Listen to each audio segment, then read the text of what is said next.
Hi guys and welcome back to the channel Deepak Yadav Education. Welcome to the Daily Hindu News and Editorial Analysis of 23rd of December 2024. तो guys आज है तारीख 23 दिसंबर 2024 और है Monday. देखेंगे आज के द हिंदू कंप्लीट न्यूज़पेपर को एनालाइज करेंगे। बट लेक्चर में आगे बढ़ने से पहले अगर आपको इस लेक्चर का पीडीएफ चाहिए तो क्या करना है, सबसे पहले डाउनलोड करना है टेलीग्राम, देन उसके बाद जाके सर्च बॉक्स में टाइप करना Deepak Yadav education UPSC. As you can see guys आपको ये वाला चैनल मिल जाएगा, इस पर क्लिक करना और जाकर इस चैनल को ज्वाइन कर लेना। ज्वाइन करने से फ़ायदा क्या होगा, यहाँ पर आपको डेली बेसिस पे लेक्चर का पीडीएफ मिल जाता है, डेली करंट अफेयर के वीडियो का पीडीएफ मिल जाता है और डेली बेसिस पे बहुत सारे डिजिटल नोट्स मिल जाते हैं। नाउ बढ़ते हैं आगे बढ़ने से पहले हमेशा की तरह हम लोग अपने लेक्चर को एक मैप के क्वेश्चन के साथ स्टार्ट करेंगे। तो आज आप सभी को मैप में जाकर देखना है लाइबेरिया को कहाँ पर है एग्जैक्टली लोकेटेड, इसको अच्छे से मैप में देखना। देन उसके बाद आकर नीचे कमेंट सेक्शन में टाइप करना, जिससे कि आप लोग इसको लंबे समय तक याद रख पाओगे। तो चलिए लेक्चर की शुरुआत करेंगे एक इंपॉर्टेंट क्वेश्चन के साथ में। जैसे मैं पहले आपको क्वेश्चन दिया करता था, बीच में एक क्वेश्चन देना बंद कर दिया था। नाउ फाइनली आज वापस से आपको ये प्रैक्टिस क्वेश्चंस मिलेंगे और बाकी काफ़ी सारे लोगों के जो कमेंट्स आ रहे थे रेगुलर बेसिस पे, सर प्रैक्टिस क्वेश्चन के लिए कुछ कीजिए, तो उसका भी अनाउंसमेंट आज के वीडियो में मैं आप लोग के लिए करने वाला हूं।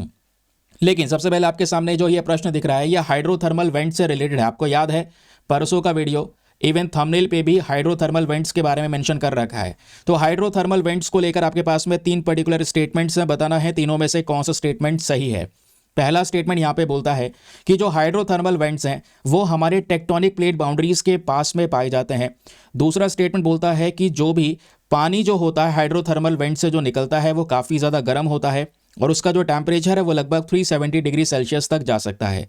थर्ड स्टेटमेंट बोलता है कि जो भी प्ल्यूम्स है या जो भी स्मोक निकल कर आता है हाइड्रोथर्मल वेंट से, उसमें मिनरल्स तो भरपूर मात्रा में होते हैं लेकिन कोई भी गैसेस नहीं होती है।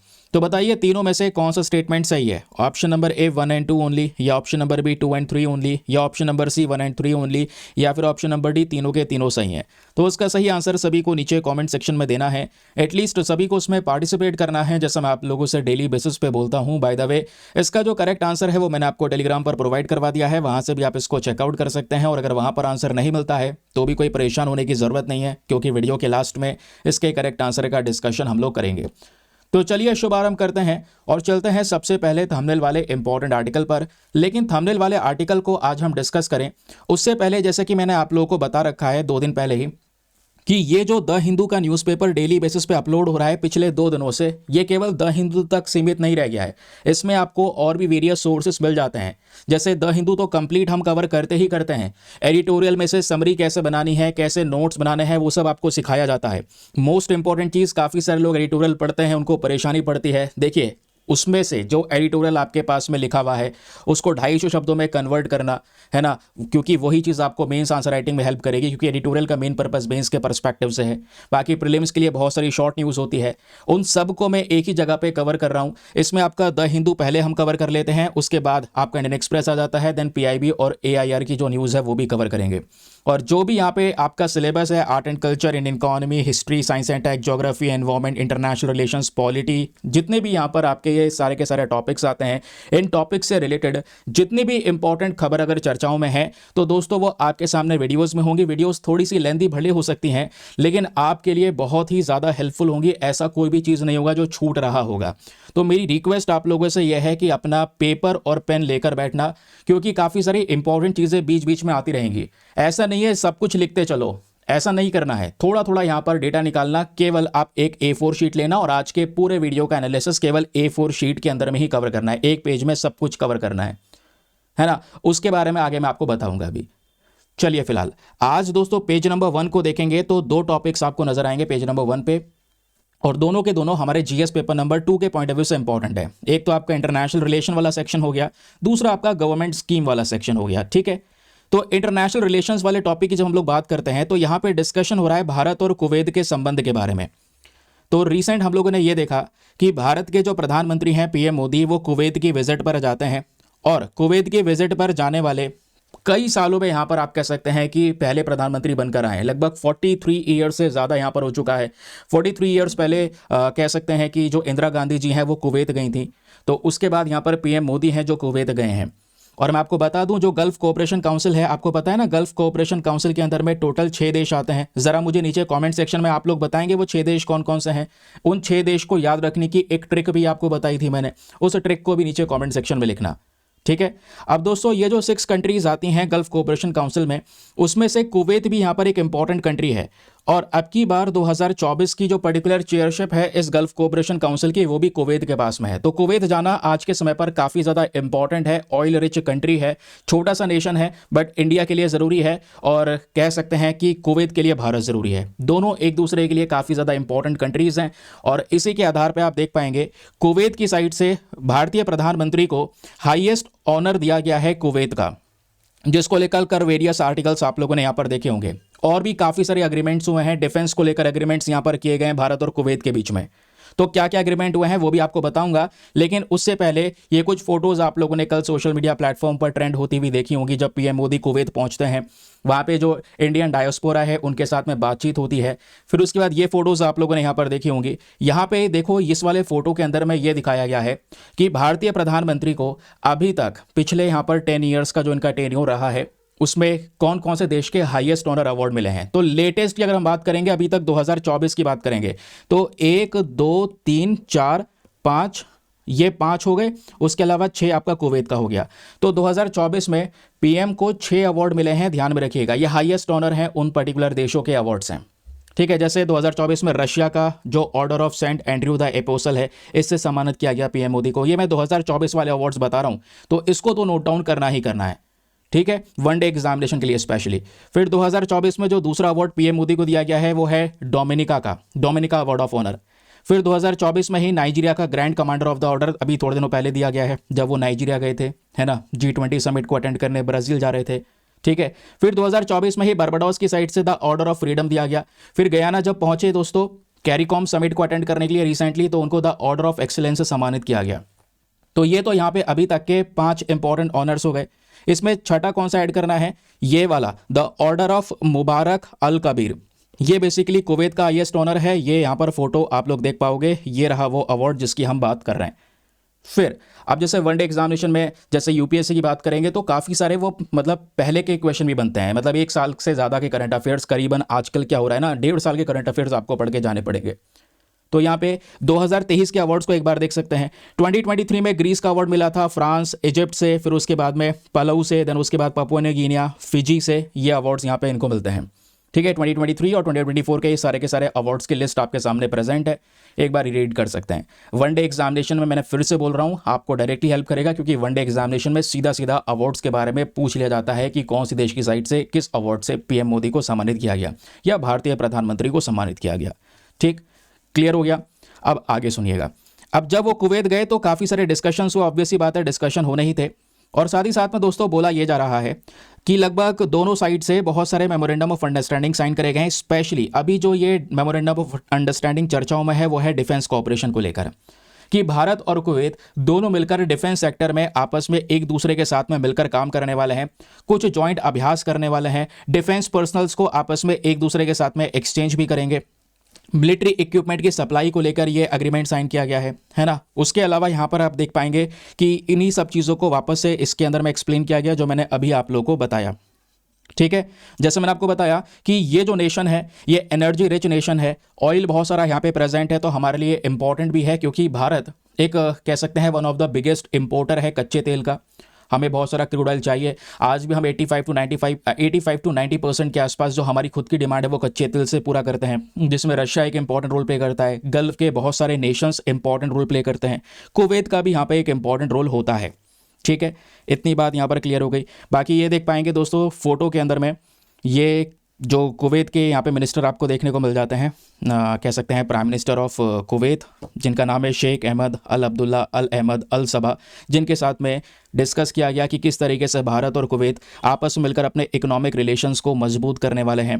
फिर उसके बाद में पीएम मोदी ने इनवाइट किया है कुवैती इन्वेस्टमेंट अथॉरिटी को, ठीक है, क्योंकि दोनों देशों के बीच में एक दूसरे को लेकर बहुत सारे इन्वेस्टमेंट्स भी हुए हैं। फिर उसके बाद इन्होंने वेलकम किया हाल ही में जो जॉइंट कमीशन बैठा है, भाई एक जॉइंट वर्किंग ग्रुप बनाया गया है जो रेगुलर बेसिस पे डिस्कशन करेगा। कुवैत की साइड से कुछ मिनिस्टर्स होंगे, भारत की साइड से कुछ मिनिस्टर्स होंगे, जो आपस में बैठकर बातचीत करेंगे किस किस चीज़ को लेकर, ट्रेड को लेकर, इन्वेस्टमेंट को लेकर, एजुकेशन, टेक्नोलॉजी, सिक्योरिटी और कल्चर को लेकर ये डिस्कशंस करेंगे। ये भी बहुत ही ज़्यादा ज़रूरी है। और ये जो कमीशन सेटअप करे गए हैं, यहाँ पे रेगुलर बेसिस पे ये बातचीत होती रहेगी, जिससे जो संबंध है दो देशों के बीच में वो एस्टेब्लिश होते रहेंगे और बने रहेंगे। और सबसे पहली चीज़ यहाँ पे ध्यान में रखिएगा, कुवैत के साथ में specially government to government relations. देखिए, दो तरीके के रिलेशंस होते हैं देशों के बीच में, एक होते हैं गवर्नमेंट टू गवर्नमेंट रिलेशंस, फिर दूसरे होते हैं पीपल टू पीपल रिलेशंस। तो स्पेशली कुवैत के साथ में गवर्नमेंट टू गवर्नमेंट रिलेशंस बहुत ही ज़्यादा अच्छे करंट समय पर हमको देखने को मिल जाते हैं, तो इसको याद रखिएगा। ठीक है, ये इंपॉर्टेंट टॉपिक है। क्या क्या याद रखना है, फोटो मैंने अवार्ड्स का आपको यहाँ पे प्रोवाइड करवा दिया है, उसको भी यहाँ पे थोड़ा सा पढ़ लेना। बाकी कुवैत की लोकेशन तो बिल्कुल नहीं भूलनी है। अब लोकेशन तो मैं आपको परसों वैसे ही पढ़ा चुका हूँ, इस वजह से आज मैं नहीं पढ़ा रहा, आज मैं आप लोगों से पूछूंगा।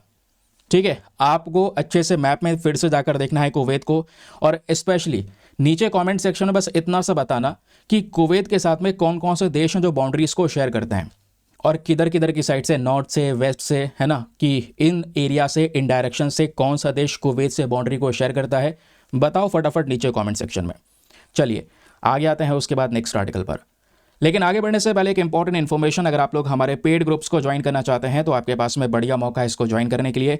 यहाँ पर आपको डेली बेसिस पे करंट नोट्स के पीडीएफ वगैरह मिल जाते हैं। फॉर एग्जांपल, जैसे आप लोगों ने देखा ये जो डिटेल हमने डिस्कस की है कुवैत को लेकर, ऐसे बहुत सारे न्यूज़ आर्टिकल अभी हम करने वाले हैं। ये देखोगे प्रॉपर नोट्स के फॉर्म में यहाँ पर आपको डिटेल्स प्रोवाइड करवाई गई हैं। ये सब डिटेल्स आपको इस ग्रुप में एक प्रिंटेबल फॉर्म में प्रोवाइड करवाई जाती हैं। एक ऐसा ग्रुप जहाँ पे आपको ये सारे का सारा करंट अफेयर का कंटेंट मिल जाता है, डेली बेसिस पे करंट के पीडीएफ मिलते हैं, चाहो तो प्रिंट आउट कर लो, डेट वाइज पड़ा हुआ है पीडीएफ, किसी भी तारीख का पीडीएफ उठाओ, डाउनलोड करो, पढ़ो, डिलीट करो। अनलिमिटेड ऑप्शंस आपके पास में अवेलेबल हैं, स्टोरेज का कोई इशू नहीं आएगा।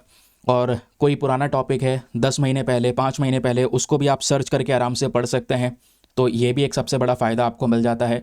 फिर उसके बाद ग्रुप को ज्वाइन करने का जो फ़ी पेमेंट है वो भी बहुत ही ज़्यादा मिनिमम है, just 499 for the lifetime access. जब तक आपका सिलेक्शन ना हो जाए तब तक आप 499 में इस ग्रुप को ज्वाइन करके रख सकते हैं। ज्वाइन करने के लिए क्या करना है, व्हाट्सएप पर जाना, यहाँ पर आपको एक नंबर दिया गया है 8534873368।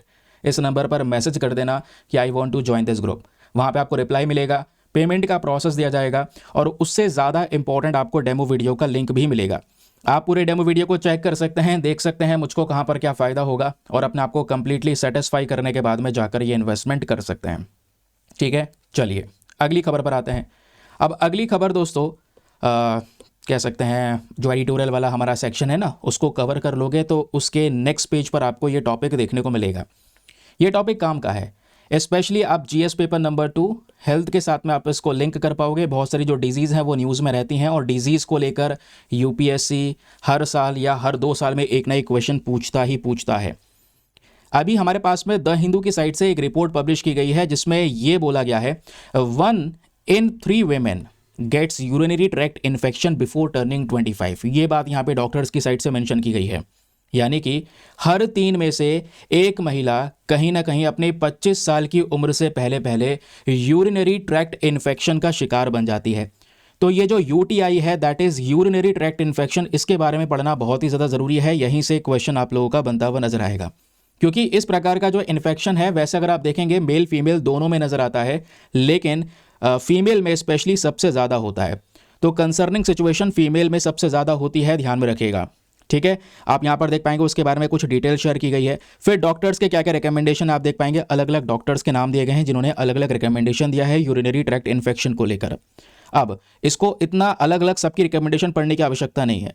यूरिनरी ट्रैक्ट इन्फेक्शन क्या है, और आपको पता है जब भी कोई डिजीज़ न्यूज़ में होती है तो क्या क्या पढ़ना होता है, उस डिजीज़ के पीछे का कॉज, कारण क्या है, उसके सिम्टम्स क्या हैं, ठीक है, और उसका क्योर क्या है, ठीक कैसे कर सकते हैं, और उसके प्रिवेंशन क्या हो सकते हैं। बस कोई भी डिजीज़ होती है तो ये 4 से 5 चीज़ें पढ़ के जाया करो, उसके अलावा कुछ नहीं पढ़ना है। उसके अलावा और क्या पूछा ही जाएगा, ये भी आप सोचो। ठीक है, तो जब हम बात करते हैं यूरिनरी ट्रैक्ट इन्फेक्शन की, तो ये इन्फेक्शन दोस्तों यहाँ पे अगर आप देखेंगे आपके 3 ऑर्गन्स को बुरी तरह से इम्पैक्ट करता है। स्पेशली किडनीज, क्योंकि आपका जो ये पूरा यूरिनरी वाला रीजन है स्पेशली उसमें ये सब चीज़ें काउंट होती हैं। तो किडनीज हो गए हमारे, किडनी के अलावा यहाँ पर यूरेटर हो गया, ठीक है, और जो कि आपका कनेक्ट करता है ब्लेडर से, ये आपका ब्लेडर हो गया, और ये हो गया यूरेथ्रा, ठीक है। वैसे ये चार चीज़ें आपको देखने को मिल जाएंगी जिसमें से हम यहाँ पे किडनी, ब्लेडर और यूरेथ्रा को काउंट करते हैं। तो किडनी, ब्लेडर, यूरेथ्रा, इनमें जब इन्फेक्शन हो जाता है तो उसको हम बोलते हैं यूरिनरी ट्रैक्ट इन्फेक्शन। क्वेश्चन यह है कि सर ये इन्फेक्शन होता कैसे है? एक बैक्टीरिया की वजह से ये इन्फेक्शन होता है। अब ये बैक्टीरिया गया कैसे अंदर? तो दोस्तों यहाँ पर यूरेथ्रा के थ्रू ये बैक्टीरिया एंटर करता है, जिसकी वजह से यहाँ पर आपका ब्लेडर या आपकी जो किडनी है उस पर इम्पैक्ट डालता है, ठीक है। ये आप देख पाएंगे जो ये बैक्टीरिया है ये आपके यूरेथ्रा के थ्रू एंटर करता है और सीधा यहाँ पर ऊपर चले जाता है ब्लेडर तक, देन उसके बाद में किडनी तक, जिसके बाद में यहाँ पर ये इन्फेक्शन होता है और इसी को हम यूरिनरी ट्रैक्ट इन्फेक्शन का नाम देते हैं, ठीक है। इतना याद रखेंगे। अब आगे का जो बात है उसको सुनिएगा। ये देखिए यूटीआई की फुल फॉर्म तो आपको पता चल गया, ये इन्फेक्शन होता कैसे ये भी समझ में आ गया, क्योंकि आपका किडनी, यूरेटर, ब्लेडर, यूरेथ्रा, ये जो चारों चीज़ें हैं ये आपके यूरिनरी सिस्टम का हिस्सा होते हैं, ठीक है। अब ये जो यूटीआई है आपका ये सीधा लोअर यूरिनरी ट्रैक्ट और साथ ही साथ में अपर यूरिनरी ट्रैक्ट दोनों को ही इंपैक्ट करता है। अब ये क्या है मतलब, आप इसको यहीं देख सकते हैं, जैसे यहाँ पर ये अपर वाला हिस्सा हो गया किडनी, यूरेटर, दूसरा हो गया ब्लेडर, यूरेथ्रा, इनको यहाँ पर ये इंपैक्ट करता हुआ नजर आता है। यहाँ पे बैक्टीरिया एंटर यूरेथ्रा से ही करता है, ये भी आपको ध्यान में रखना है, ठीक। क्वेश्चन यहाँ पे बन सकता है, क्या महिलाओं में ज़्यादा होता है UTI infection as compare to the men? हाँ, ये सही बात है, ये ध्यान में रखिए। Women have a higher risk of developing UTIs than men. ये जो ब्लैडर इन्फेक्शन है ये एक इंसान को बहुत ज़्यादा परेशान कर सकता है, इससे बहुत सारे सीरियस कॉम्प्लिकेशंस हो सकते हैं और वो सीरियस कॉम्प्लिकेशन आपकी किडनी तक फैल सकते हैं। कई बार जो हेल्थ केयर प्रोवाइडर्स होते हैं वो इस प्रकार के इन्फेक्शन को ठीक करने के लिए एंटीबायोटिक्स का रिकमेंडेशन देते हैं कि भाई आप एंटीबायोटिक्स का इस्तेमाल कीजिए, जिससे यहाँ पर ये इन्फेक्शन थोड़ा सा काउंटर हो सकता है, ठीक है।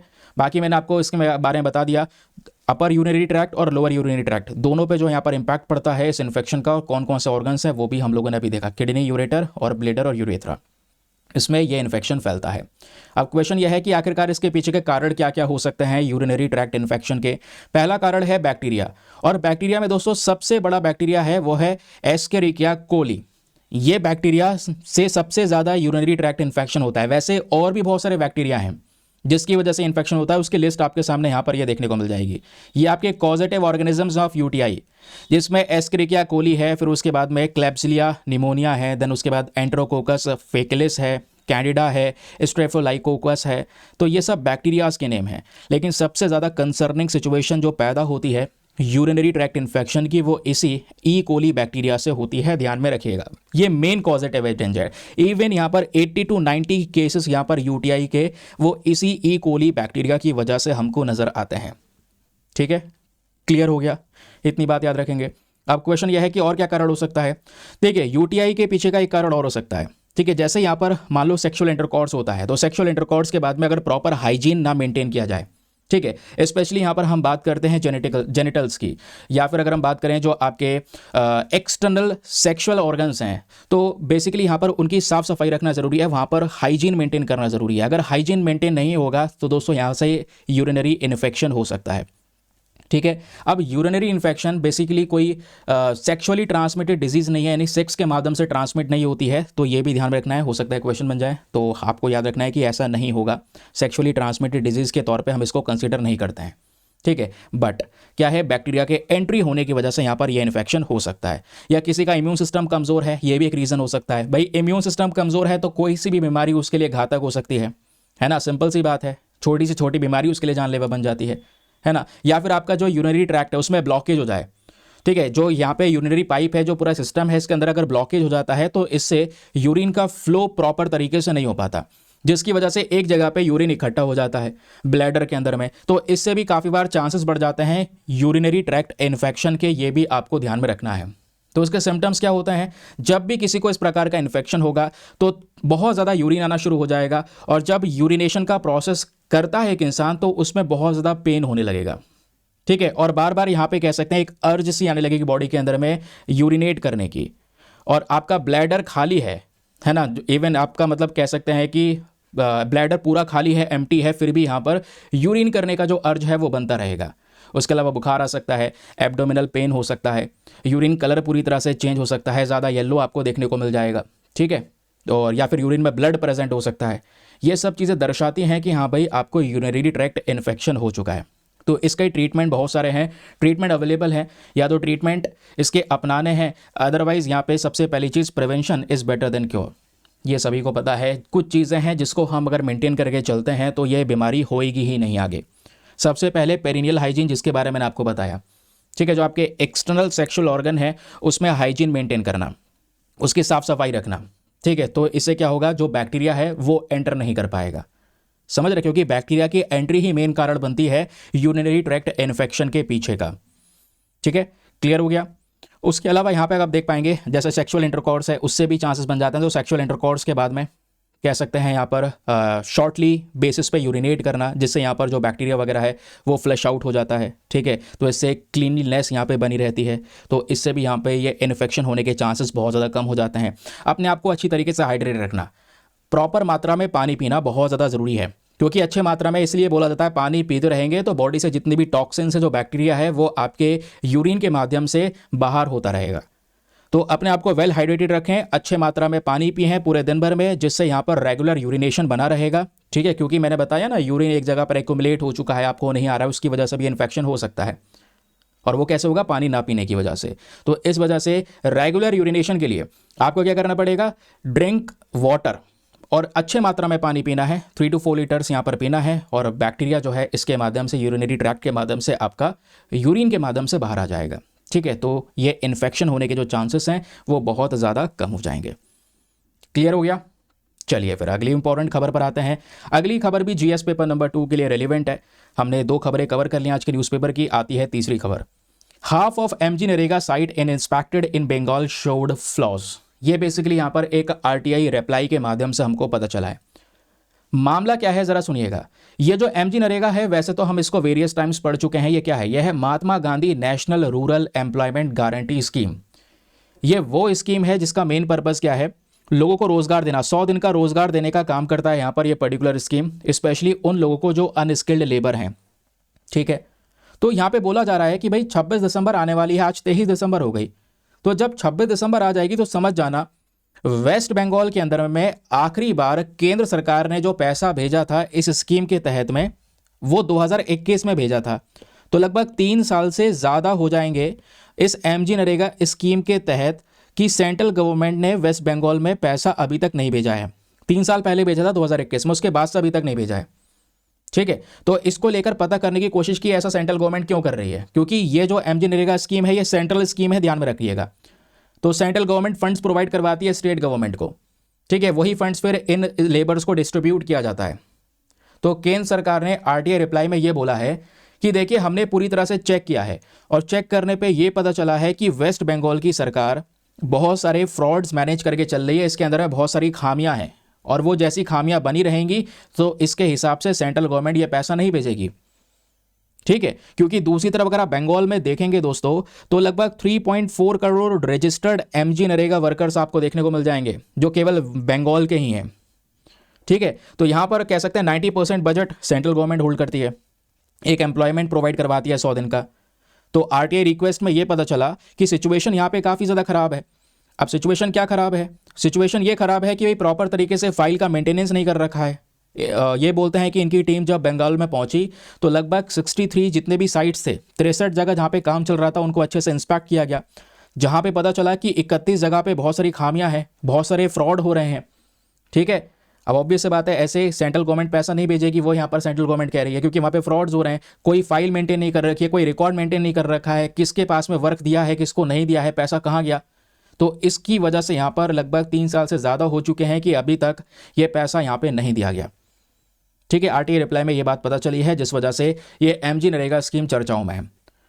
तो इतना ध्यान रखेंगे। अब इस आर्टिकल में वैसे कुछ एक्स्ट्रा तो पढ़ने के लिए है नहीं कि हाँ भाई ये कोई यूनिक चीज़ है कि यहाँ से एग्जाम में कोई डायरेक्ट बन जाएगा क्वेश्चन।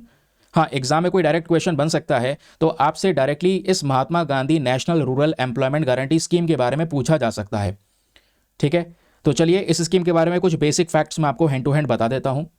ये जो स्कीम, अच्छा ये तो कुछ डिटेल है, डायरेक्ट स्कीम पे आते हैं। हाँ, ये है वो आपकी स्कीम। 2005 में दोस्तों इस स्कीम को इंट्रोड्यूस किया गया था हमारे मिनिस्ट्री ऑफ रूरल डेवलपमेंट के माध्यम से, और इस स्कीम का मेन पर्पस क्या था, जैसे मैंने बोला 100 डेज का, कितने 100 दिन का रोजगार देना लोगों को, स्पेशली जो अनस्किल्ड मैनुअल वर्कर्स हैं, ठीक है, जो यहाँ पर मजदूरी कर रहे हैं, उनको ये काम देना। 2023-24 तक देखेंगे लगभग 14 करोड़ से ज़्यादा वर्कर्स ऐसे हैं जो एमजी नरेगा स्कीम के तहत रजिस्टर्ड हैं, जो कि लगातार काम कर रहे हैं, ठीक है। अब इसके मेजर फीचर्स यही हैं कि लोगों को काम देना है, इसके बहुत सारे सेक्शंस ऐसे हैं जहाँ पर महिलाओं को भी प्रॉपर मात्रा में वर्क देना, वो सब चीज़ें मेंशन करता है, आप पढ़ चुके हैं।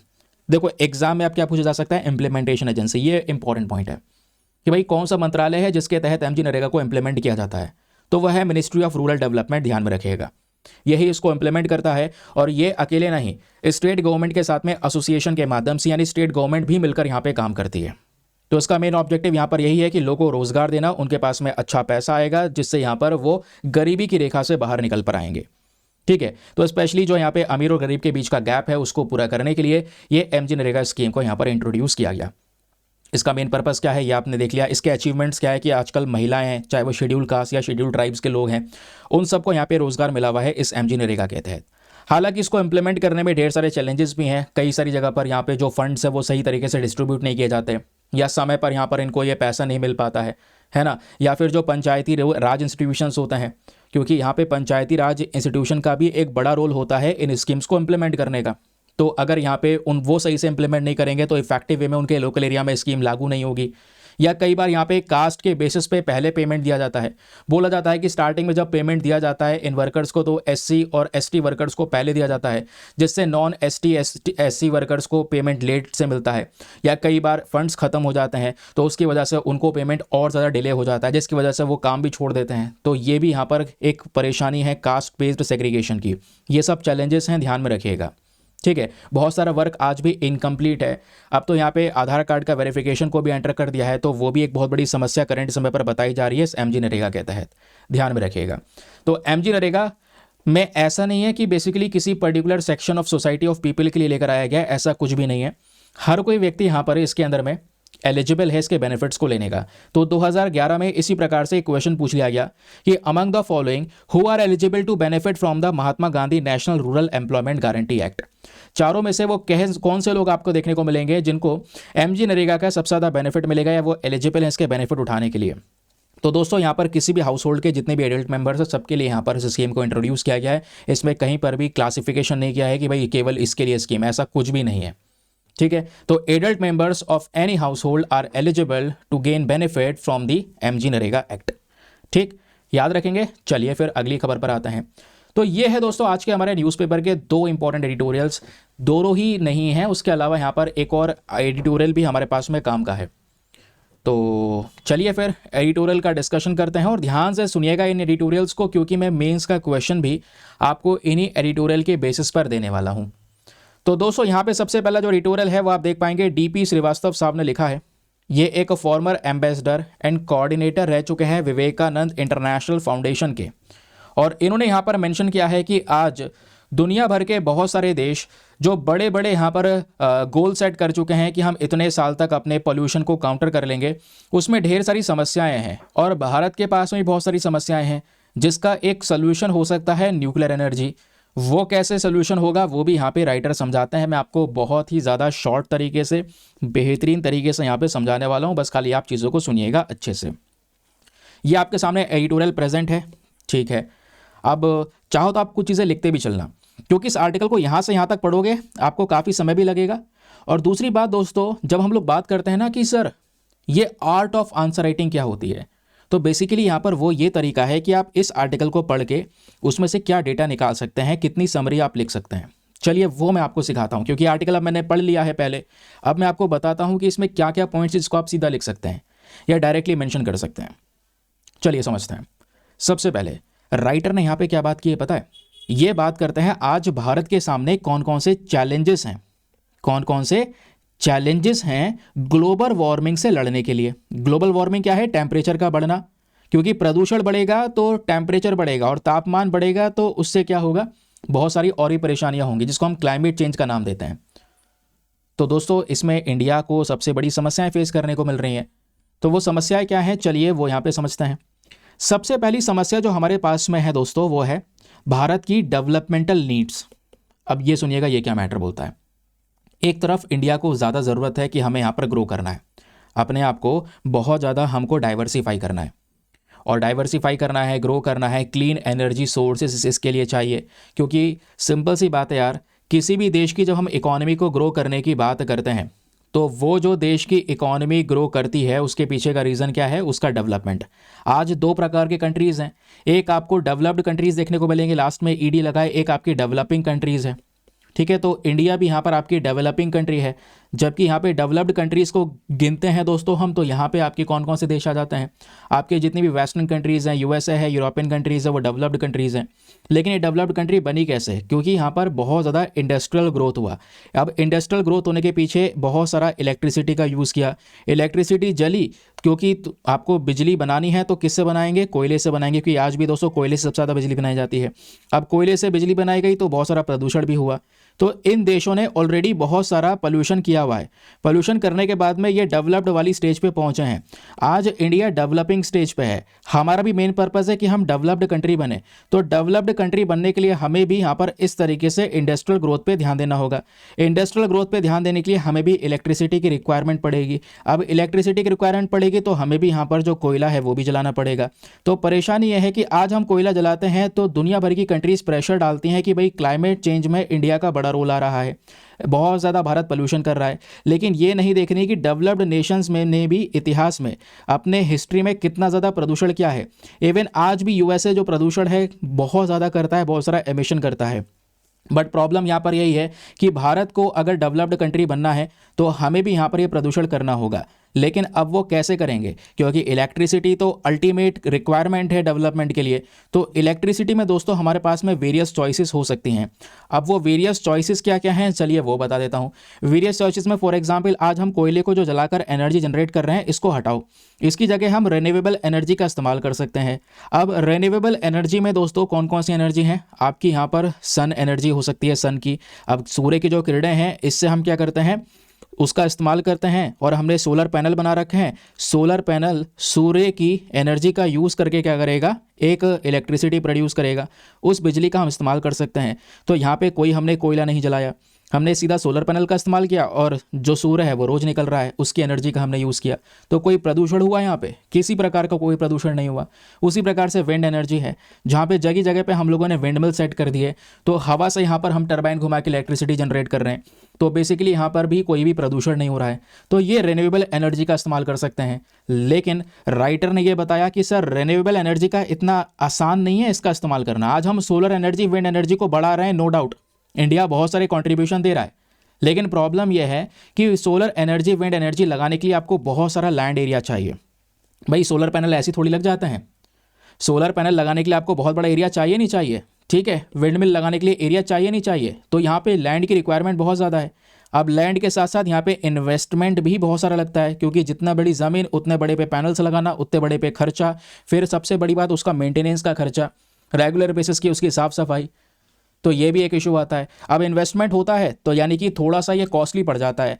यानी अब इसका जो आउटपुट निकल कर आएगा, मेन जो बिजली यहाँ से प्रोड्यूस होगी वो थोड़ी सी एक्सपेंसिव हो जाती है, महंगी हो जाती है। तो अब एक्सपेंसिव बिजली कैसे इस्तेमाल करें हमारे इंडस्ट्री वाले? उनको कोयले वाली सस्ती मिल रही है तो कोयले वाली वो इस्तेमाल करेंगे, क्यों यहाँ पे ये वाली इस्तेमाल करेंगे? तो फिर बात वहीं पे आ गई। तो राइटर बोलते हैं रिन्यूएबल एनर्जी में तो एक तो ये वाला चैलेंज है, या ये वाले चैलेंज को सुधार लो, या फिर सबसे बढ़िया ऑप्शन हमारे पास में क्या है, वो है न्यूक्लियर पावर प्लांट्स का। अब न्यूक्लियर पावर प्लांट में दोस्तों वो थर्मल प्लांट्स की बात नहीं कर रहे जहाँ पे कोयले से बिजली बनती है, नहीं, हम न्यूक्लियर पावर प्लांट्स की बात कर रहे हैं जहाँ से यूरेनियम वगैरह से एनर्जी को जनरेट किया जाता है। यहाँ से भी ग्रीन हाउस गैस एमिशन होता है, लेकिन पोल्यूशन बहुत ही ज़्यादा कम होता है, बहुत ही ज़्यादा कम होता है। मैं फिर बोल रहा हूँ, ध्यान में रखना। तो हमारे पास में एक अच्छा ऑप्शन है न्यूक्लियर पावर का, जिसमें राइटर ने यहाँ पर एक्सप्लेन भी किया है कि भाई आप देखिए, अभी हर साल कॉन्फ्रेंस ऑफ पार्टीज़ की मीटिंग होती हैं, इस साल भी कॉन्फ्रेंस ऑफ पार्टीज़ की मीटिंग होती है अजरबैजान के बाकू में। लेकिन राइटर ने सीधा सीधा बोल दिया कि भैया वो कॉन्फ्रेंस ऑफ पार्टीज़ की जो मीटिंग है अब की बार की फेलियर रही है, कोई ज़्यादा सोल्यूशन निकल के ही नहीं आए, पोल्यूशन को कैसे काउंटर करना है ये कुछ बात ही नहीं उठाई गई। तो फिर क्या फ़ायदा है ऐसे मीटिंग का?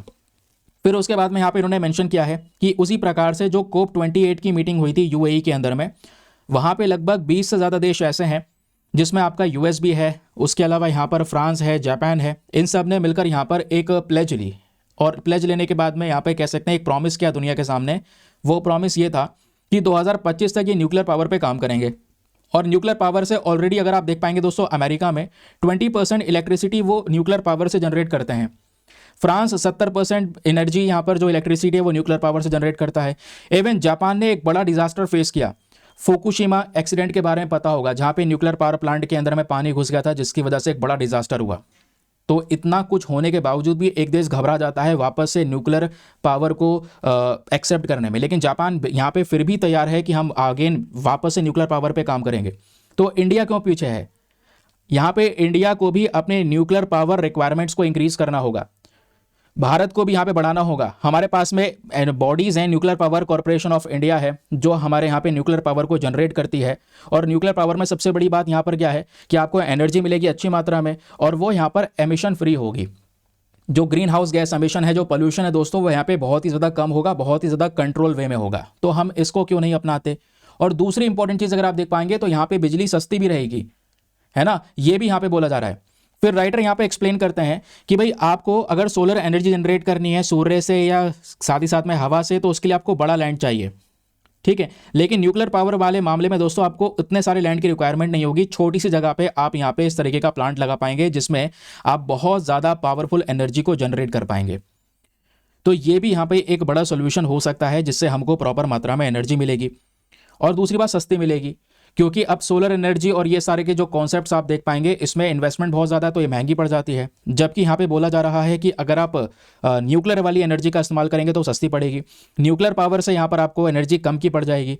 तो ये अच्छा ऑप्शन है हमारे लिए, ठीक है। यहाँ पे बोला जा रहा है 2070 तक अगर हम चाहते हैं पोल्यूशन को काउंटर करना पूरी तरह से, तो रिन्यूएबल एनर्जी अगर इस्तेमाल करते हैं तो उसके लिए हमें $15.15 ट्रिलियन चाहिए होगा, या और न्यूक्लियर पावर एनर्जी इस्तेमाल करते हैं तो $11.2 ट्रिलियन में काम हो जाएगा। तो गैप भी आ रहा है यहाँ पर फंडिंग का भी।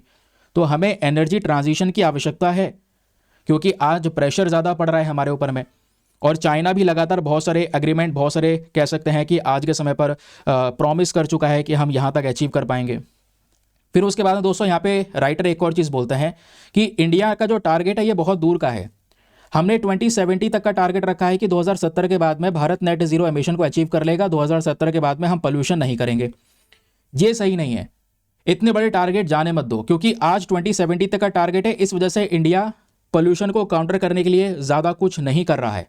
और ऐसे ही फिर 2070 भी हमारे पास में ही आ जाएगा जल्दी कि हम यहाँ पे कुछ नहीं कर पाए होंगे। तो हमें यहाँ पर क्या करना होगा, इस टारगेट का जो टाइम है उसको थोड़ा और क्लोज करो, जिससे वाकई में एक्शन लिए जाएं। क्योंकि अदरवाइज आप ये सोच रहे हैं भाई 2070 तक का टारगेट हमने रख दिया है तो ले लेंगे समय के साथ में एक्शन, अपने आप ही ऑटोमेटिकली सब सही हो जाएगा, तो ऐसा कुछ नहीं होने वाला। ये एक बड़ा प्रॉब्लम यहाँ पे क्रिएट कर सकता है। तो जो हमने टारगेट सेट किया है उसको थोड़ा सा पास में लेकर आया जाए। दूसरी तरफ जैसे मैंने आपको बोला, न्यूक्लियर पावर का ज़्यादा इस्तेमाल कर सकते हैं, क्योंकि रिन्यूएबल एनर्जी का इस्तेमाल करोगे तो यहाँ पे आपको डबल दुगना लैंड चाहिए होगा। यहाँ पर इवन मेंशन ये भी किया जा रहा है कि मान लो कि अगर आप कह सकते हैं कि न्यूक्लियर पावर एनर्जी का इस्तेमाल कर रहे हो और सोलर पावर का, ठीक है, जहाँ पे आप रिन्यूएबल एनर्जी का इस्तेमाल करोगे तो आपको कम से कम 4,12,033 स्क्वायर किलोमीटर का एरिया चाहिए होगा अपने प्लांट्स को एस्टेब्लिश करने के लिए।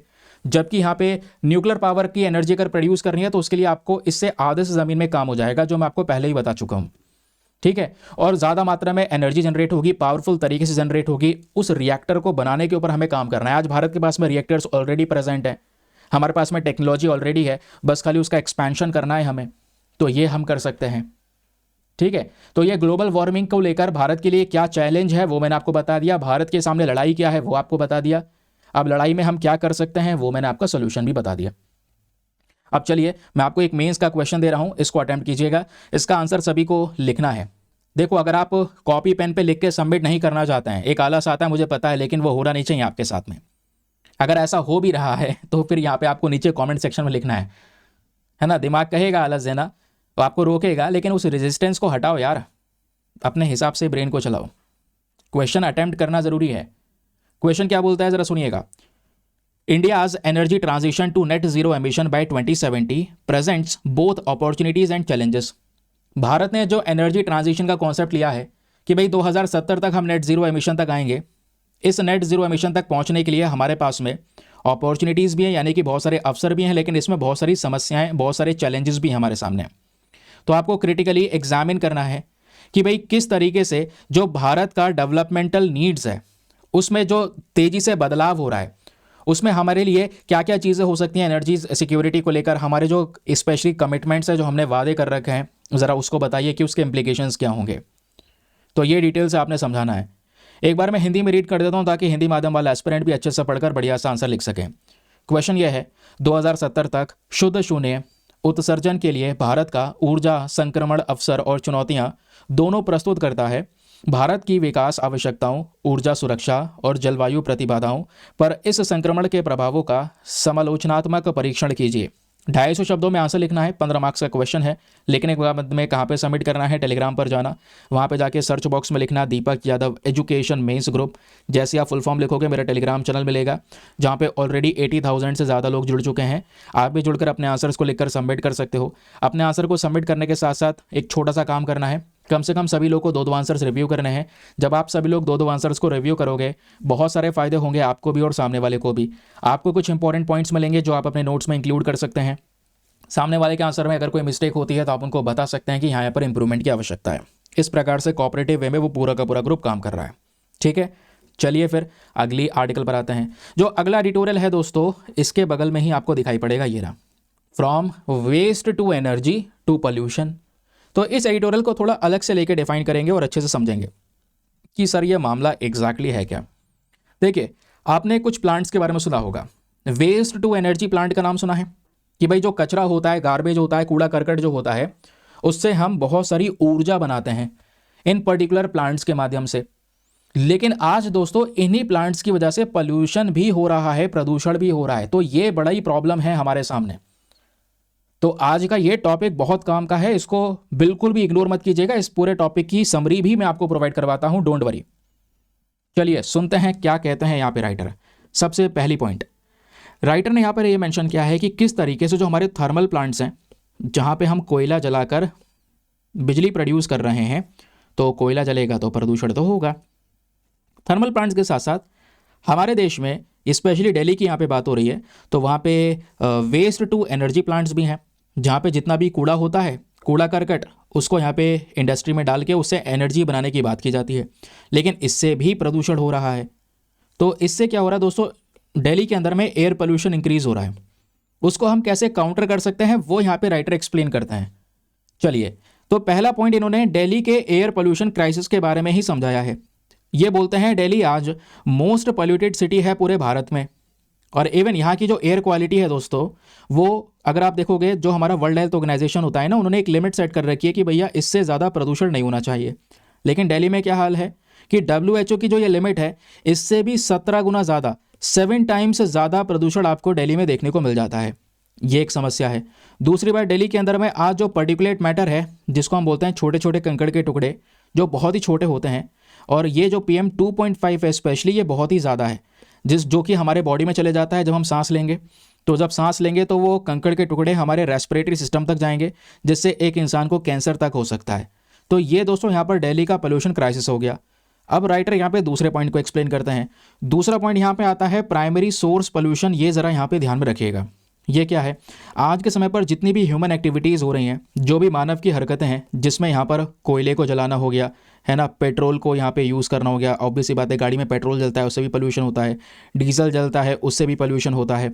उसके अलावा बहुत सारी जो गैसेस आज के समय पर रिलीज़ हो रही हैं, तो इन सब चीज़ों की वजह से क्या हो रहा है, इन सब चीज़ों की वजह से एयर पोल्यूशन बढ़ रहा है ना। तो प्राइमरी सोर्स ऑफ पोल्यूशन जो है, मेन कारण जो है प्रदूषण का, वो ये सब है, कोयला, पेट्रोल, डीजल, गैस।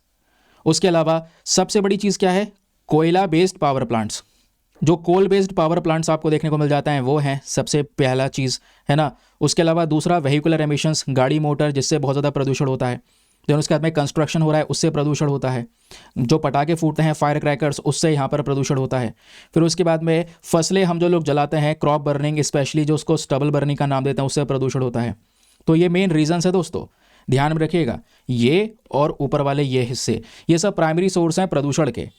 अब क्या होता है, सबसे बड़ी प्रॉब्लम यह है कि जितना भी ये एयर पोल्यूशन दिल्ली में हो रहा है, स्पेशली सर्दियों में क्यों दिखाई देता है, सर्दियों में ही क्यों परेशानी होती है, गर्मियों में इतनी परेशानी होती नहीं है, सर्दियों में ज़्यादा प्रॉब्लम्स होती हैं। क्योंकि दोस्तों सर्दियों में ज्योग्राफी का एक कॉन्सेप्ट काम करता है जिसका नाम है टेम्परेचर इन्वर्जन।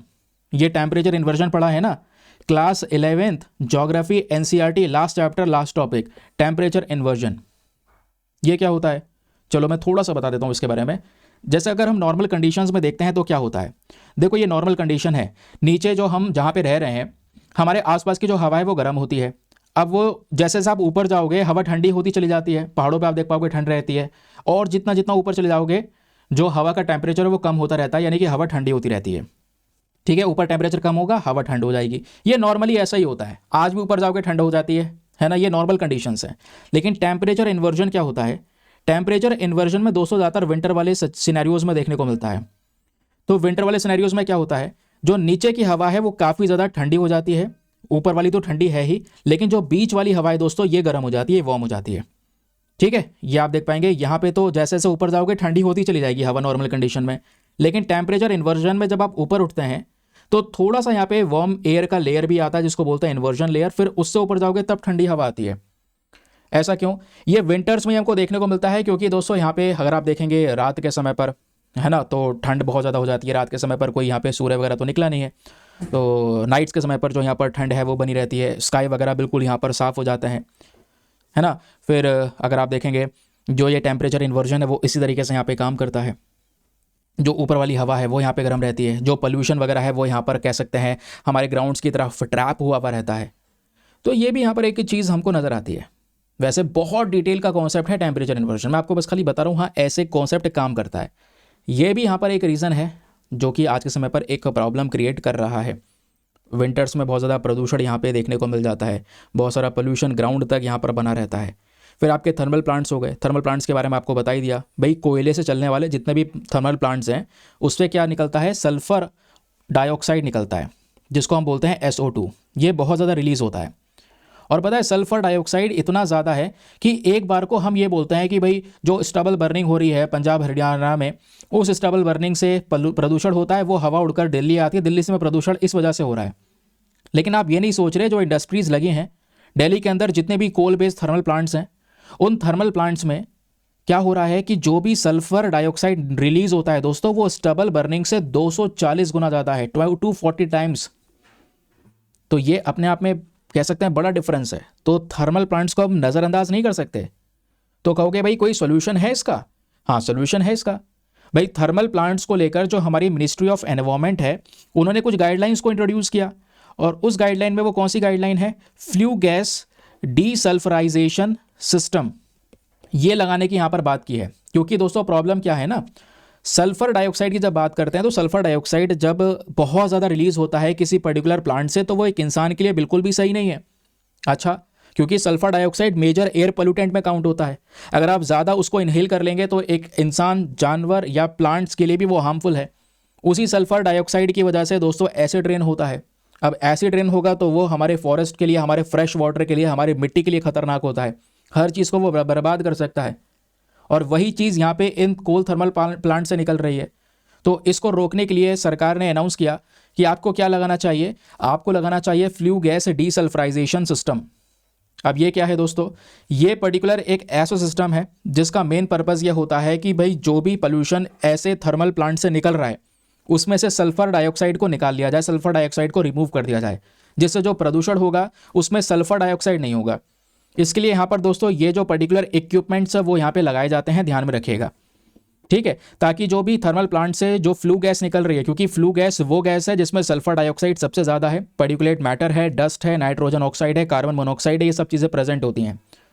तो ये जो डीसल्फराइजेशन वाला कॉन्सेप्ट है ना, ये एक स्क्रबिंग मेथड होता है। इसमें हम क्या करते हैं, एक एल्कलाइन रीएजेंट का इस्तेमाल करते हैं, स्पेशली जो सोडियम या कैल्शियम बेस्ड सिस्टम होता है उसका यूज़ करते हैं। इसका यूज़ इसलिए करते हैं ताकि जो भी प्रदूषण निकल रहा है इन प्लांट से, उस प्रदूषण में से सल्फर डाइऑक्साइड को रिमूव कर दिया जाए।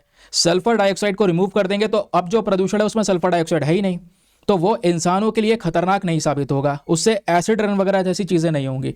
तो ये एक सोल्यूशन हो सकता है, ये यहाँ पे राइटर ने एक्सप्लेन किया है। फिर एक और चीज़ यहाँ पे जो हमारे दिल्ली में देखने को मिलती है वो वेस्ट टू एनर्जी प्लांट्स हैं। दिल्ली के अंदर में दोस्तों 4 इस प्रकार के प्लांट्स बना रखे हैं जहाँ पे जो गार्बेज होता है, जो कूड़ा होता है, उससे एनर्जी जनरेट की जाती है। कहोगे ये तो बहुत अच्छा कॉन्सेप्ट है, अब ज़रा सुनिए पहले इसकी बात। तो वो दिल्ली के अंदर में 4 जगह कौन कौन सी हैं, गाजीपुर है, नरेला है, ओखला है और तेकंड है। तो यहाँ सभी जगह पे ऐसी फैक्ट्रीज बना रखी हैं, ऐसे प्लांट्स बना रखे हैं जहाँ पे कूड़ा भेजा जाता है, फिर उस कूड़े को जलाया जाता है। जब वो बर्न करते हैं तो उससे यहाँ पर इलेक्ट्रिसिटी यानी थोड़ी पावर मिलती है और इलेक्ट्रिसिटी यहाँ पे प्रोड्यूस होती है। लेकिन इलेक्ट्रिसिटी के साथ साथ दोस्तों बहुत सारा फ्लाई ऐश भी प्रोड्यूस होता है, ध्यान में रखिएगा। बहुत सारा बॉटम ऐश भी प्रेजेंट होता है, बहुत सारी राख जनरेट होती है, बहुत सारी राख ऐसी होती है जो चारों तरफ उड़ रही होती है। अब वो जो राख है इतनी ज़्यादा खतरनाक है क्योंकि उस फ्लाई ऐश के अंदर में कैडमियम प्रेजेंट है, डाइऑक्सिन प्रेजेंट है, और ये सब चीज़ें यहाँ पर हमारे एयर को या वाटर को दूषित करती हैं, उसको पल्यूट करती हैं। समझ रहे हैं? फिर यहीं पर एक और समस्या क्या है कि भाई एक समस्या है टेक्नोलॉजिकल इशू।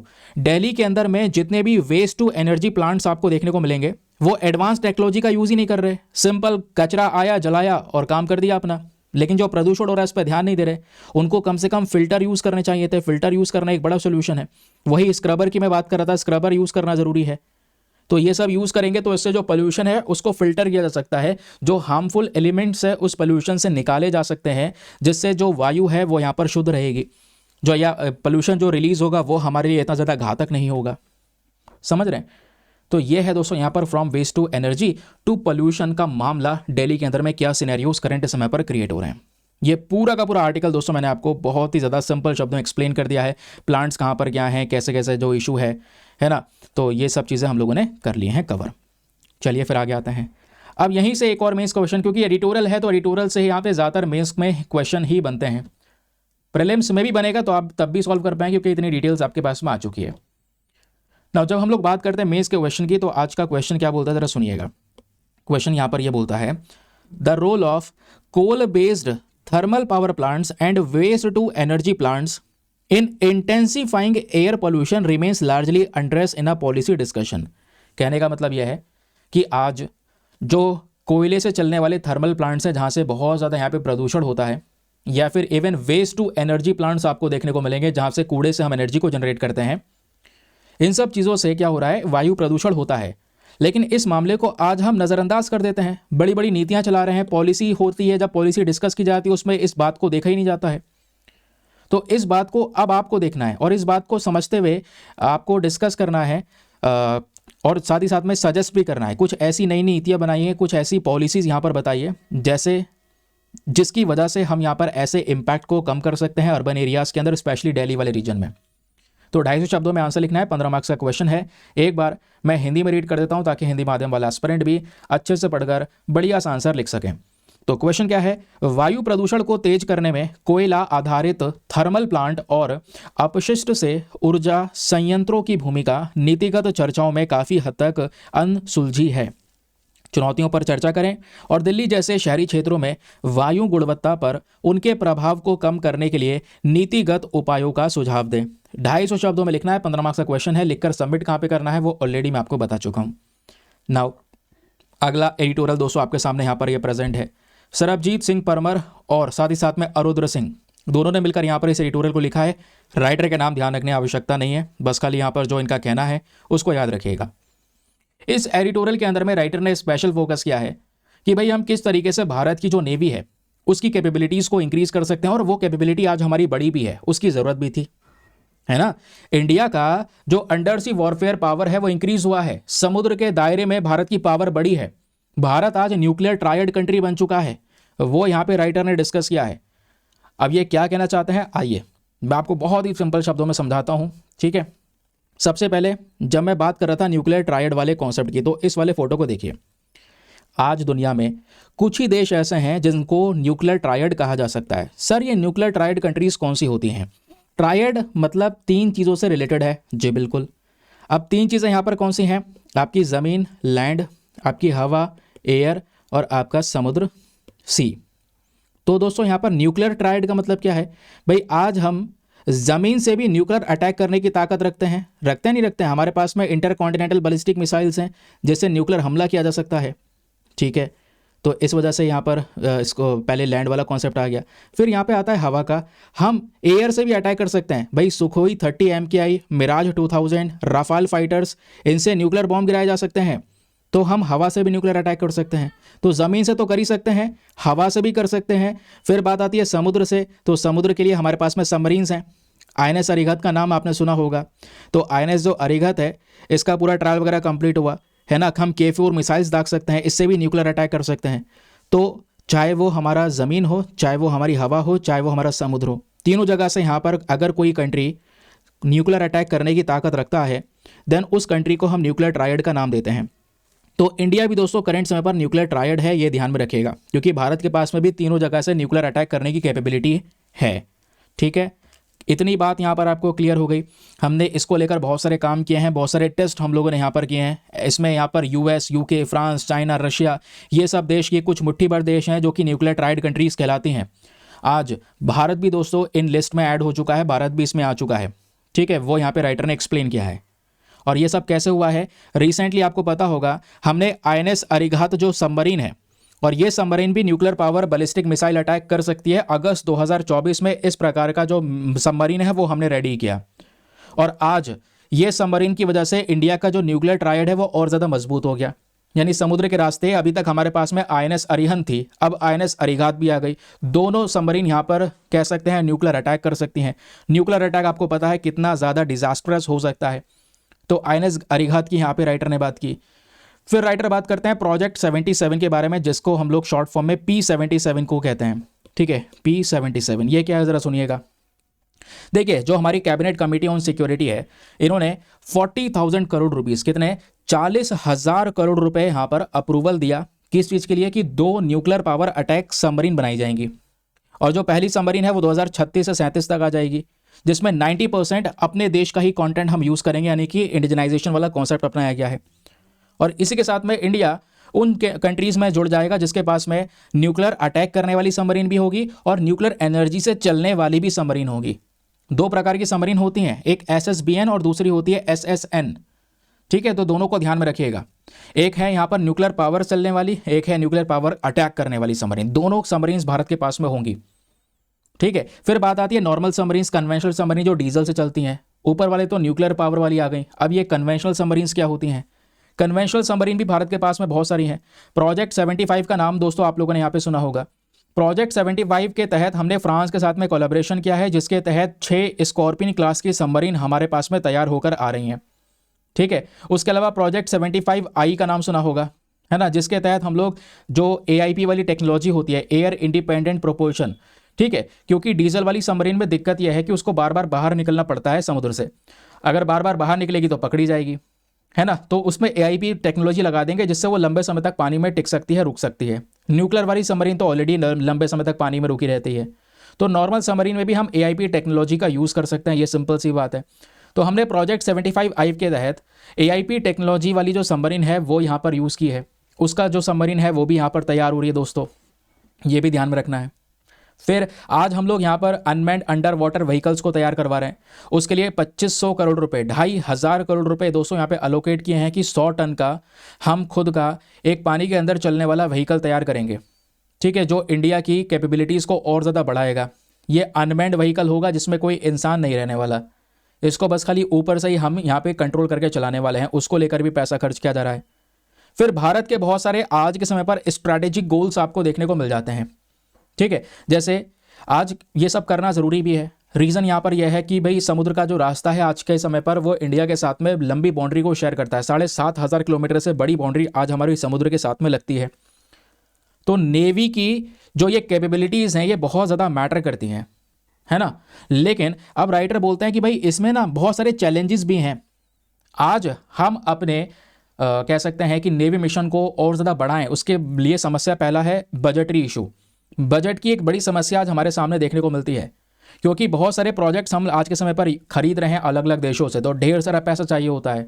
और बहुत सारे प्रोजेक्ट्स हमारे पुराने हैं जिसको हमने मॉडर्नाइज नहीं किया है, उसको अपडेट नहीं किया है, क्योंकि अपडेट करने के लिए भी पैसा चाहिए होगा। तो हम क्या करें, नए पे फोकस करें या पुराने पे फोकस करें या पुराने को अपडेट करने पे फोकस करें, इसके लिए ढेरों पैसा चाहिए होगा। तो बजट की एक बहुत बड़ी समस्या हमारे सामने आ जाती है। ये भी ध्यान में रखना है कि एक बड़ी प्रॉब्लम बजट का भी हमारे सामने है। लेकिन हमें भविष्य को देख के चलना होगा। भविष्य को देख के राइटर यहाँ पर यह बोलते हैं कि इंडिया समुद्र के मामले में एक ऐसा कंट्री है जिस पर हमारे पड़ोसी देश बहुत ज़्यादा गर्व करते हैं, विश्वास करते हैं। रीज़न यहाँ पर यह है कि चाहे वो बड़े बड़े प्रोग्राम क्यों ना हो, सागर इनिशिएटिव का नाम सुना होगा आपने, security and growth for all in the region. Indo Pacific region में हम अपने पड़ोसी देशों की प्रमोशन को लेकर वर्क करते हैं। उनको कभी मदद की ज़रूरत पड़ती है, कोविड में उनको सपोर्ट की आवश्यकता थी, भारत ने सबको मेडिसिन प्रोवाइड करवाई, वैक्सीन्स प्रोवाइड करवाई। तो उसके लिए भी यहाँ पे दोस्तों इस पूरे मैरीटाइम रीजन के अंदर में इंडिया का एक इंपॉर्टेंस बढ़ जाता है। तो अगर पूरे मैरीटाइम रीजन में यानी इंडियन ओशन में भारत का इंपॉर्टेंस बढ़ेगा तो भाई इंडिया को अपने नेवी के स्तर पे भी तो मजबूत होना पड़ेगा ना, क्योंकि अगर यहां मजबूत नहीं होगा तो चाइना उस वाले गैप को भर देगा। चाइना की नेवी ऑलरेडी बहुत ज्यादा स्ट्रांग है और वो चाहते भी हैं उनको जैसे तैसे इंडियन ओशन में एक्सेस मिलता रहे, हम उसमें पसरते रहें। लेकिन इंडिया को ये नहीं करने दे रहा है, भारत को अपनी कैपेबिलिटीज के ऊपर में काम करना है और पूरे इंडियन ओशन में स्टेबिलिटी और सिक्योरिटी को मेंटेन करके रखना है। बस इतना सा यहाँ पे दोस्तों यहाँ पर इस पर्टिकुलर एडिटोरियल के अंदर में डिस्कशन हुआ है। क्लियर हो गया, मजा आ गया। चलिए अब देखते हैं, यहाँ पे भी मैंने आपको एक क्वेश्चन दे दिया है, चाहो तो आप इसको अटेम्प्ट कीजिएगा। थोड़ा बहुत यहाँ पे दिमाग में इसका आंसर लिखने की कोशिश कीजिएगा, मतलब थोड़ा सोचने की क्षमता बढ़ाने की कोशिश कीजिएगा। तो क्वेश्चन क्या है, discuss the strategic importance of enhancing India's under sea warfare capabilities. आपको यह बताना है भारत का जो आज हम समुद्र के अंदर अपनी पावर को बढ़ाने के ऊपर जो काम कर रहे हैं उसका महत्व क्या है, उसका इंपॉर्टेंस क्या है हमारे मैरीटाइम सिक्योरिटी के लिए। And how do nuclear powered and conventional submarines contribute to India's naval defence. Bharat की नेवी को मजबूत करने के लिए जो ये न्यूक्लियर पावर सबमरीन है या कन्वेंशनल सबमरीन है वो कैसे इंडिया को मजबूत करने में योगदान दे सकती हैं। अगेन 250 शब्दों में लिखना है, 15 मार्क्स का यहाँ पर ये भी आपके सामने एक क्वेश्चन है। एक बार मैं हिंदी में रीड कर देता हूं ताकि हिंदी माध्यम वाले एस्पिरेंट भी बढ़िया से पढ़कर अच्छा सा आंसर लिखें। क्वेश्चन क्या है, अपनी समुद्री सुरक्षा के लिए भारत की समुद्र के नीचे युद्ध क्षमताओं को बढ़ाने के रणनीतिक महत्व पर चर्चा करें। परमाणु संचालित और पारंपरिक पनडुब्बियों भारत के नौसैनिक प्रतिरोधक में कैसे योगदान करती है उसको भी यहाँ पे समझाएं। 250 शब्दों में लिखना है, 15 मार्क्स का क्वेश्चन है। टेलीग्राम पर जाइएगा, सबमिट कीजिएगा, बहुत इंपॉर्टेंट टॉपिक है।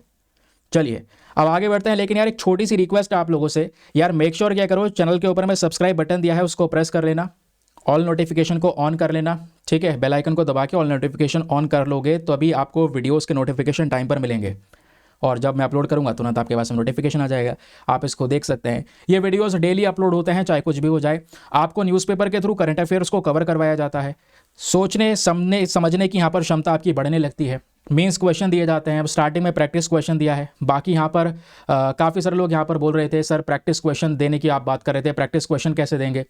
तो दोस्तों यहाँ पे जब बात आती है प्रैक्टिस क्वेश्चन की तो सुनिए, मैं कुछ चीज़ें आपके लिए लेकर आ रहा हूँ। एक सेपरेट वीडियो हम चलाएंगे जहाँ पे रोज़ आपका टेस्ट लिया जाएगा।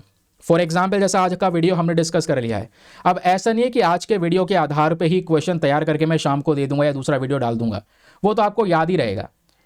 मैं टेस्ट करना चाहता हूं कि मतलब आपका रिवीजन भी हो जाए। तो सपोज जैसे आज के क्वेश्चन है वो मैं उसका वीडियो कल या परसों आपको प्रोवाइड करवाऊंगा, तो आप टेस्ट कर पाओगे कि हाँ मुझे याद है चीज़ें या नहीं याद है। क्योंकि 24 घंटे में 48 घंटे में रिवीजन कर लोगे तो वो चीज़ें थोड़ा और समय तक मेमोराइज आपको रहेगा, ये साइंटिफिकली प्रूवन है। तो बाकी जैसे यहाँ पे मैंने फॉर एग्जांपल कल का वीडियो है, परसों का वीडियो है, तो कल के वीडियो के जो क्वेश्चन है वो आज शाम तक आपके सामने प्रेजेंट हो जाएंगे, आज के कल शाम तक यहाँ पर एक वीडियोस में प्रेजेंट हो जाएंगे। आपके क्या विचार है नीचे कमेंट सेक्शन में बता सकते हैं, क्योंकि क्वेश्चंस को भी वीडियोस में साथ में लेकर चलना थोड़ा सा मेरे लिए कॉम्प्लेक्स हो जाएगा।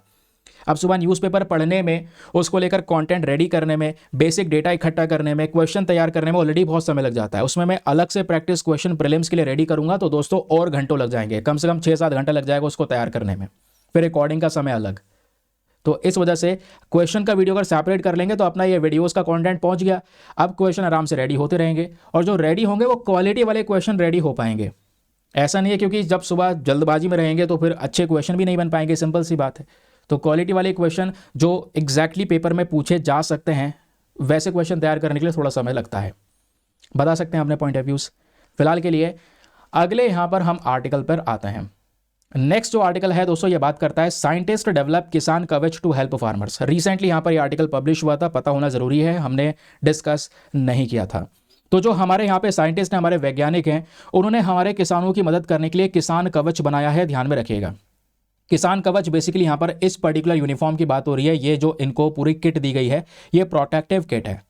तो कहोगे हमारे किसान को ऐसी प्रोटेक्टिव किट की ज़रूरत क्या है? बहुत ज़्यादा ज़रूरत है यार, क्योंकि अब किसानों का मेन काम है हमारी फसलों को उगाना। अब वो फसल उगा रहे हैं, इतनी मेहनत कर रहे हैं, उसके अलावा उसमें बहुत सारी पेस्टिसाइड का यूज़ किया जाता है, ठीक है, यानी जो कीटनाशक होता है, कीटाणु ना लगे फसलों को, क्योंकि कीड़े वगैरह लग गए तो उससे भी नुकसान है। तो कीटाणु ना लगे उसके लिए पेस्टिसाइड का इस्तेमाल होता है। तो जब पेस्टिसाइड छिड़कते हैं तो उस पेस्टिसाइड में बहुत सारे केमिकल्स होते हैं जो हमारे फार्मर्स के खाल, उनके स्किन के कांटेक्ट में आते हैं और वो केमिकल्स फिर उनके स्किन के थ्रू बॉडी में जाते हैं, जिससे उनको नई नई बीमारियां होती हैं। तो हम नहीं चाहते यहाँ पर कि किसानों को किसी प्रकार की बीमारी हो, है ना। तो इसके लिए यहाँ पे उनके लिए एक किट रेडी की गई है, नाम है इसका किसान कवच। तो जो हमारी डिपार्टमेंट ऑफ बायोटेक्नोलॉजी है इनके साथ में मिलकर यहाँ पर इस किट को रेडी किया गया है। और इस किट में अगर आप देखोगे तो एक ट्राउज़र है, एक पुलोवर है और फेस कवर है जो ऑक्सीम फैब्रिक से बनाया गया है। ऑक्सीम फैब्रिक से बनाने का पर्पज़ यही है कि भाई जो भी कीटनाशक होगा वो ब्रेक डाउन, जो भी पेस्टिसाइड जब ये छिड़केंगे इनके कपड़ों पे पड़ेगा तो कपड़ों पे पड़ते ही वो ब्रेक डाउन हो जाएगा, खत्म हो जाएगा, वो इनके बॉडी तक नहीं पहुंचेगा, खाल तक नहीं जाएगा। तो यहाँ पर आप देख पाओगे ट्राउज़र है, ठीक है, फिर पुलोवर है, देन उसके बाद में फेस मास्क वगैरह भी यहाँ पर है जो कि इन सबको रेडी किया गया है। तो आराम से इसको पहन के वो पेस्टिसाइड को स्प्रे कर सकते हैं सभी जगह पे और इनको किसी प्रकार का कोई नुकसान नहीं होगा। तो क्वेश्चन बन सकता है कि भाई हाल ही में किसान कवच नाम की कोई चीज़ चर्चाओं में थी, ये क्या था? तो दोस्तों ये एक एंटी पेस्टिसाइड बॉडी सूट है, ठीक है। कीटनाशक से बचाने के लिए एक प्रकार का बॉडी सूट डिज़ाइन किया गया है ताकि फार्मर्स को प्रोटेक्ट कर सकें। किसने डेवलप किया है? Biotechnology research and innovation council ने डेवलप किया है जो बेंगलोर के अंदर में स्थित है। और इन्होंने अकेले भी नहीं किया है, सेपियो हेल्थ प्राइवेट लिमिटेड के साथ में कोलैबोरेशन करने के बाद में इस प्रकार के कवच को रेडी किया गया है। इसके फीचर्स क्या है बता ही चुका हूँ। बाकी यहाँ पर जो पर किट है, यानी जो एक किट है उसमें प्राइस जो आएगा वो 4,000 रुपये का आएगा। 4,000 रुपये का यहाँ पर एक किट पड़ने वाला है और कैसा भी टेम्परेचर हो उसको यहाँ पर ये झेल सकेगा, जो यूवी रेज होती हैं उसको भी यहाँ पर ये झेल सकेगा। उसके अलावा कम से कम 150 बार इसको आराम से हम धो सकते हैं, 150 वॉशेस को ये हैंडल कर पाएगा। ये सब चीज़ें यहाँ पे दोस्तों इसके अंदर में बताई जा रही हैं, इस बात को ध्यान में रखिएगा, ये बहुत ही ज़्यादा इंपॉर्टेंट टॉपिक होने वाला है, ठीक है। चलिए अब सुनिए आगे की बात। नाउ अब आते हैं दोस्तों यहाँ पे हम लोग अपने क्वेश्चन की तरफ, जो स्टार्टिंग में आपको यहाँ पर ये क्वेश्चन दिया गया था। क्वेश्चन क्या है? Consider the following statements regarding hydrothermal vent. Hydrothermal vent को लेकर जो आपको 3 स्टेटमेंट दिए गए हैं, तीनों में से कौन सा सही है? स्टार्टिंग में पूछा था ना, परसों मैंने आपको पढ़ाया भी था। तो बताइए इसका सही उत्तर कौन सा है? लग रहा है बहुत सारे लोगों ने गलत किया है इसका आंसर। चलो देखते हैं क्या है। हाइड्रोथर्मल वेंट्स कहाँ पे पाए जाते हैं? टेक्टोनिक प्लेट्स के पास में पाए जाते हैं। जो हमारी टेक्टोनिक प्लेट बाउंड्रीज हैं, अर्थ क्रस्ट में जो नीचे क्रैक होते हैं वहीं पर हाइड्रोथर्मल वेंट्स होते हैं। पढ़ाया था नहीं पढ़ाया था ये बात? तो पहला स्टेटमेंट सही है। दूसरा, हाइड्रोथर्मल वेंट्स ये जो आपके अर्थ क्रस्ट में जो जगह जगह पे क्रैक है उसमें से पानी बाहर आ रहा होता है, ठीक है। अब ये पानी साइड से समुद्र का पानी इन क्रैक्स में गया और नीचे गर्मी बहुत है, मैग्मा है, एकदम से 370 से लेकर 400 डिग्री सेल्सियस तक चले जाता है।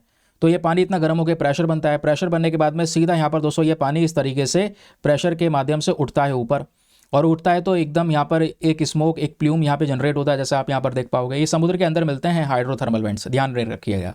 तो पहला स्टेटमेंट सही है कि हाँ टेक्टोनिक प्लेट बाउंड्रीज के पास में मिलते हैं। दूसरा, जो पानी इसमें से निकलता है हाइड्रोथर्मल वेंट्स में से वो बहुत ज़्यादा गर्म होता है। सिंपल सी बात है, गर्म होगा क्योंकि नीचे यहाँ पर मैग्मा से कांटेक्ट होकर आ रहा है। फिर इसका टेम्परेचर 370 डिग्री सेल्सियस तक चले जाता है नीचे। फिर उसी प्रेशर से यहाँ पर दोस्तों ये बाहर निकल कर आता है। जब बाहर निकल कर आता है तो ऊपर एक स्मोक, एक प्ल्यूम जनरेट होता है, और इस स्मोक के अंदर में मिनरल्स तो होते हैं, गैसेस नहीं होती हैं। क्या ये सही बात है? ठीक है, क्या ये सही बात है? बताइए। नहीं, ऐसा नहीं है। तो क्योंकि मैं आपको पढ़ाया भी है, हाइड्रोथर्मल वेंट्स में बहुत सारे मिनरल्स भी होते हैं और गैसेस भी होती हैं दोस्तों। तो यहाँ पे जो थर्ड वाला स्टेटमेंट है वो गलत है, बट पहला दूसरा यहाँ पर सही है।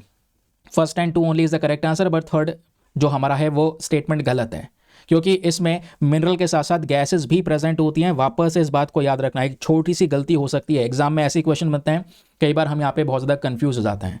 नाउ इसी के साथ में चलिए करते हैं लेक्चर को समाप्त और मिलते हैं आप लोगों से अगले वीडियो में। आज के लिए bye bye, have a nice day, thank you and जय हिंद।